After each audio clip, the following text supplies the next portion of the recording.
உபசரித்து நன்றாக இந்த விளையாட்டை நடத்தி ஒரு பெருமை பெற்றார்கள்.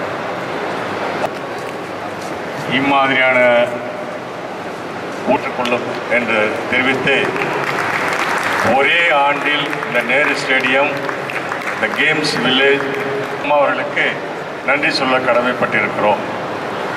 உயர்தர மக்கள் மேல்தட்டு மக்கள் will be making the first move to inaugurate this tournament process. The boy will reply with black pieces. Abhimanyu, signifying the inauguration of the tournament.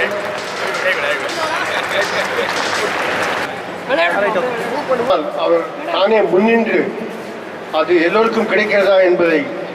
My name is Bharat Singh Chauhan. I am the Honorary Secretary of All India Chess Federation and President of Commonwealth Chess Association.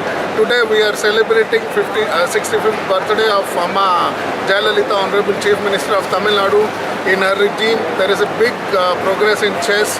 Anand has become world champion. Last year we beat the world championship match. This is the second time. On the second birthday celebration, we are having a record entries here, 780 entries. This is a record for one-day tournament, and we are grateful to Honorable Chief Minister promoting our sports chess in a big way. We are thankful, and I want to wish from chess community a very happy birthday to Amma Jayalalitha. Thank you.